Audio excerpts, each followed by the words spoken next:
Complete circles के। गुरमीत जी, पहले तो बहुत बहुत शुक्रिया, थैंक यू वेरी मच। आपने आज हमारे लिए समय निकाला, आपकी इंटेलिजेंस हमारे हमेशा काम आती है। जरा सर आप कैलकुलेट करके बताइए, ये जो डोनाल्ड ट्रंप की विक्ट्री है ये इंडियन मार्केट्स के लिए कितना कनेक्ट है, और दूसरा ये यूएस की इकोनॉमी के लिए भी कितनी इंपॉर्टेंस रखती है? डिम्पी जी, हमेशा हमेशा अच्छा लगता है आपसे बात करना। आई थिंक इसके 3 बड़े मायने हैं। पहला जो है वो ग्लोबल है। तो आपने अगर ट्रम्प की विक्ट्री स्पीच सुनी हो तो उन्होंने बोला था कि I am the one who stop Wars, I am not the one who start Wars. तो इसका मतलब ये है कि हमें एक जो जियोपॉलिटिकल डीएस्केलेशन देखने को मिल सकता है अगले 6 महीने 12 महीने में, चाहे वो रशिया यूक्रेन हो, चाहे वो मिडिल ईस्ट हो, चाहे जो हमारे छोटे मोटे कॉन्फ्लिक्ट्स जो नेबरिंग कंट्रीज में हो रहे हैं। तो आप थोड़ा एक जियोपॉलिटिकल जो एक इशू रहा है जिसकी वजह से इन्फ्लेशन बढ़ा है, इंटरेस्ट रेट्स बढ़ा है, सप्लाई चेन डिसरप्शंस हुए हैं, वहाँ पे कुछ राहत की उम्मीद जाएगा। वो मार्केट के हिसाब से भी अच्छा है और ओवरऑल जो ह्यूमैनिटी पॉइंट ऑफ व्यू से भी अच्छा है। दूसरा एक जो एक ट्रेड इंडिया में हुआ नियर टर्म वजह से, जो कि buy China sell India trade था शुरू में, क्योंकि चाइना ने स्टिमुलस अनाउंस किया था, तो वो मुझे लगता है थोड़ा सा टेपर डाउन हो रहा था। हालांकि चाइना ने अभी स्टिमुलस अनाउंस नहीं किया है और शायद बड़ा स्टिमुलस अनाउंस करेंगे, but over the medium term ये जो ट्रेड था ये टेपर ऑफ होगा। तो जो एक एफआईएस का आउटफ्लो हुआ है इंडिया से, वहां पे कुछ हद तक ब्रेक लगेगी। मैं नहीं बोलता हूँ कि अभी वो रिवर्स हो जाएगा, वो देखना पड़ेगा, बस कुछ पॉइंट ऑफ टाइम पे वो रिवर्स भी होगा।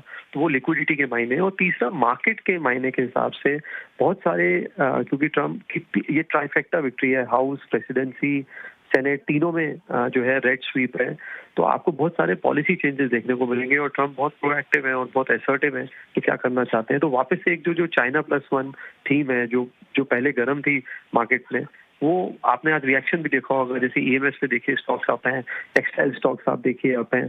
तो ये थोड़ा सा जो चाइना प्लस वन ट्रेड है वो टेलीकॉम इक्विपमेंट पे, टेक्सटाइल्स में, फार्मा में, ईएमएस में, इलेक्ट्रॉनिक मैन्युफैक्चरिंग में, ये आपको और देखने को मिलेंगे। और एक मैं फेड का रेट कट का वेट करना चाहूंगा। तो जो हमारे बैंक निफ्टी ने रिवाइवल किया था कल से, आज आप देखेंगे तो बैंक्स में इतना पार्टिसिपेट नहीं कर रहे हैं रिलेटिवली। तो फाइनेंशियल्स पे और मेरी जो है निबिटी निगाह रहेगी।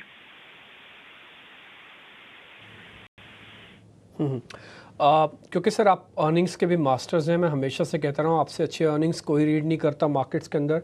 आप नंबर्स के साथ ही जीते उठते बैठते हैं। तो मेरे को जो अभी तक की अर्निंग्स आई हैं, ऑलमोस्ट 50% से ज़्यादा कंपनीज़ के नंबर आ चुके हैं, हाँ, निफ्टी के टॉप 50 कंपनीज़ के। इस बार की अर्निंग्स पे आपने रीडिंग क्या किया है, और क्या अच्छा और क्या बुरा है, थोड़ा इसके बारे में भी गाइड कीजिए सर। तो अर्निंग्स थोड़े से डिसअपॉइंटिंग रहे दीप्ति जी, क्योंकि एक तो एफआई आउटफ्लो था और हमारे अर्निंग्स थोड़े सॉफ्ट आए। तो ये एक कहते हैं डेडली कॉकटेल बन गया, जिसकी वजह से बाजार में भी प्रेशर रहा। हालांकि मैं मानता हूँ कि करेक्शंस अच्छे होते हैं, बाजार में सैनिटी वापस लाते हैं। बहुत पॉकेट्स में वैल्यूएशन अनसस्टेनेबल हो गए थे। स्मॉल कैप इंडेक्स ही 36-37 के पी पे था, जो कि सस्टेनेबल नहीं है। अगर ईपीएस ग्रोथ सिंगल डिजिट है तो आपका 30-35 का अर्निंग मल्टीपल सस्टेन नहीं करेगा। ये इंडेक्स की बात कर रहा हूँ। करीबन 50% स्टॉक थे जो 50 के ऊपर के पी पे थे, तो वहाँ हमें कुछ करेक्शन देखने को मिला है। तो यहाँ से मुझे लगता है डीपी जी थोड़ा सा माइग्रेशन होगा क्वालिटी में। जो हमने 2 साल थे वो इजी रिटर्न वाले थे, लगभग सब कुछ चला है। यहाँ से क्योंकि वैल्यूएशन अभी भी रिच है करेक्शन के बाद, जहाँ पे अर्निंग सपोर्ट आएगा वहीं बाजार आपको रिवॉर्ड करेगा। तो 2-3 पॉकेट्स मुझे लगता है कि जो इफेक्ट हुए थे वो केपेक्स के, जो आप कैपिटल गुड कंपनी के नतीजे देखेंगे तो सॉफ्ट है, क्योंकि गवर्नमेंट स्पेंडिंग बहुत कम हुई है और 6 मंथ से सिर्फ 37% स्पेंडिंग हुई है। यूजुअली उल्टा होता था, गवर्नमेंट 2/3 स्पेंडिंग कर देती थी पहले 6 महीने में। मुझे लगता है वो पिकअप होगी लास्ट H2 में।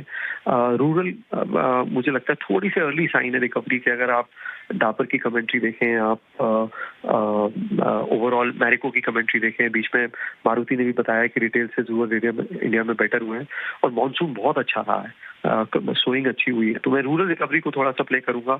एमएनएम के जो अक्टूबर के नंबर आए उसमें ट्रैक्टर ग्रोथ बहुत अच्छी आई, हालांकि कल ओवरऑल नतीजे आने हैं।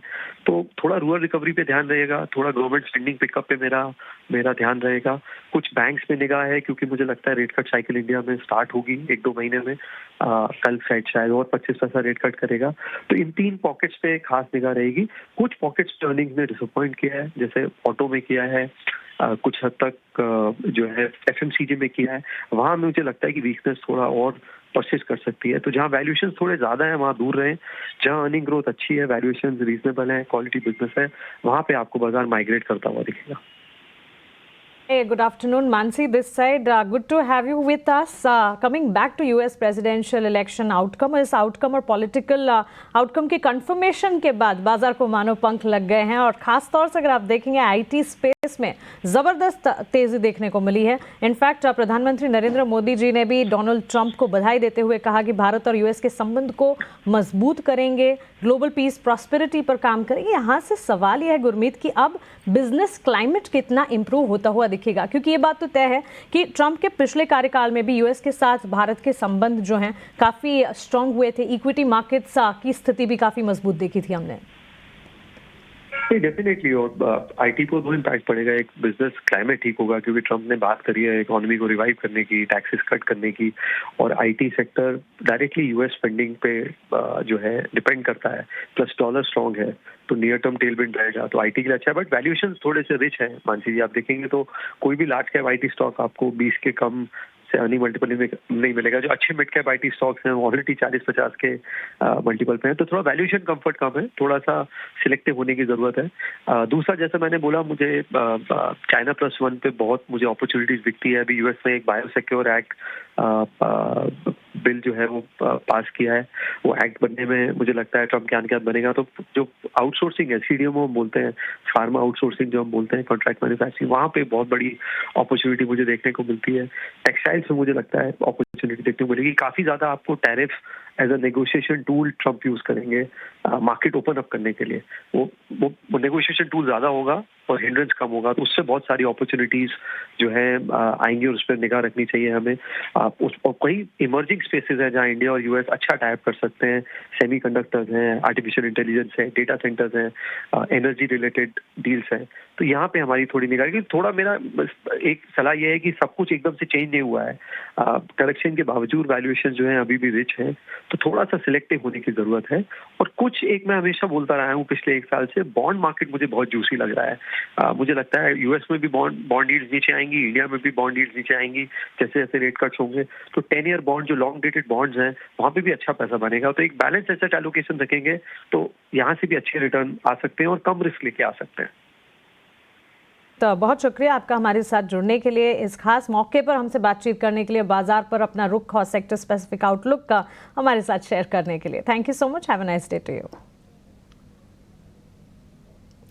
और चलिए आगे बढ़ते हैं और बाजार को अगर देखेंगे, देखिए अमेरिका में डोनाल्ड ट्रंप का कार्ड चल गया है, लेकिन इससे दुनिया भर के बाजार में अच्छी खासी मजबूती देखने को मिली। फ्यूचर्स अगर देखेंगे अच्छी तेजी के साथ कामकाज कर रहे, भारतीय बाजार बेहद शानदार तेजी के साथ आज सुबह से ही अच्छी मजबूती और मजबूती दिन के दौरान कायम रही है। थोड़ी देर पहले महज 24,470, 480, 24,500 की दहलीज के नजदीक खड़े थे हम। अब उस आंकड़े को पार भी कर लिया हमने और इस वक्त अगर आप देखेंगे करीब 250 अंकों की मजबूती के साथ निफ्टी में अच्छा खासा एक्शन है। निफ्टी ही नहीं, बैंक निफ्टी और साथ ही आईटी स्पेस को ध्यान में रखिए। और निफ्टी बैंक निफ्टी की तो तेजी है ही, लेकिन मिड कैप भी अच्छा खासा चले हैं। चलिए आगे बढ़ते हैं। हमारे साथ हमारे मार्केट एक्सपर्ट्स जुड़ गए हैं, क्विकली उनसे बाजार पर उनका टेक जान लेते हैं, उनके ट्रेडिंग कॉल्स क्या हैं वो जान लेते हैं और एक एक कर मार्केट की तैयारी आपको करवाते हैं। हमारे साथ आदित्य अग्रवाल जुड़े हैं investforedu.com से, हमारे साथ आदित्य अरोड़ा भी जुड़े हैं और साथ ही जतिन गेडिया हमारे साथ शेयर खान से जुड़ गए हैं। आप तीनों का बहुत स्वागत है। Good afternoon, thank you for being with us. Aditya Agarwal से शुरुआत करते हैं। आदित्य, जिस तरह की मजबूती आज बाजार में हम देख रहे हैं, लेवल्स की क्या ही बात करें, जहां देखेंगे वहां हरे निशान के साथ अच्छे खासे एक्शन के साथ कामकाज नजर आ रहा है। क्या किया जाए इस मार्केट में? सेंटिमेंट तो बूस्टअप ही हो रहा है लगातार। बिल्कुल मानसी जी, शो पे बुलाने के लिए शुक्रिया। डिम्पी जी को भी धन्यवाद। मार्केट में एक शॉर्ट कवरिंग रैली हम एक्सपेक्ट कर रहे थे। मार्केट काफी ओवरसोल्ड हो चुका था और काफी पैरामीटर्स पे पॉजिटिव डाइवर्जेंसेस बन रहे थे। अगर मैं शॉर्ट टर्म टाइम फ्रेम बोलूं या डेली टाइम फ्रेम बोलूं तो ये शॉर्ट कवरिंग रैली डेफिनेटली बनती थी मार्केट में। अब सबसे इंपॉर्टेंट बात यह है कि क्या ये शॉर्ट कवरिंग रैली और सस्टेन करने वाला है ऊपर की मार्केट यहाँ से वापस यूटर्न लेगा। तो मुझे लग रहा है कि जो एक क्वेश्चन था मानसी, वो थोड़ा अब कहीं ना कहीं कम होता लग रहा है मुझे। कल हमने 200 पॉइंट की रैली देखी निफ्टी में, आज वापस 300 पॉइंट की रैली देखी, तो 2 दिन में मार्केट ऑलमोस्ट 500 पॉइंट के बढ़त के साथ तेजी कर रहा है। यहाँ से अगर मुझे एक डिप मिलता है मार्केट में करीब 24,400 के आसपास या 24,350 के आसपास, तो फिर मैं फ्रेश लॉन्ग इनिशिएट करने के लिए देखूंगा। और उस अगर लेवल्स पे मैं लॉन्ग करता हूं तो मेरे टारगेट्स रहेंगे 24,600 से लेके 24,800। 24,800 मानसी मेरे लिए एक अहम पड़ाव है, जो कि अगर निफ्टी नहीं निकाल पाता है तो मुझे लग रहा है मार्केट वापस थोड़ा वॉलेटाइल हो जाएगा और वापस हमें थोड़ी प्रॉफिट बुकिंग दिखने मिल सकती है। क्या इसका मतलब ये है कि मार्केट अपने रीसेंट लोज को तोड़ेगा? वो कहना थोड़ा मुश्किल है, क्योंकि बहुत स्ट्रॉन्ग बेस है वहां पे। 23,800 से 24,000 के बीच में मार्केट शायद वो लेवल्स इमीडिएटली ना तोड़े, थोड़ा कंसोलिडेशन करेगा मार्केट यहाँ पे, उसके बाद हो सकता है वापस एक नेक्स्ट अप मूव दिखाए।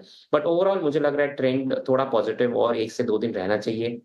अगर हम बैंक निफ्टी देखें तो वहां पे भी मुझे लग रहा है कि एक अप मूव वापस से यहाँ पे आ सकता है, क्योंकि आज थोड़ा सॉफ्ट है बैंक निफ्टी। बट अगर हमें थोड़ा 52,150 के आसपास अगर बैंक निफ्टी मिलता है तो फ्रेश लॉन्ग लेना चाहूंगा 53,000 के टारगेट्स के लिए।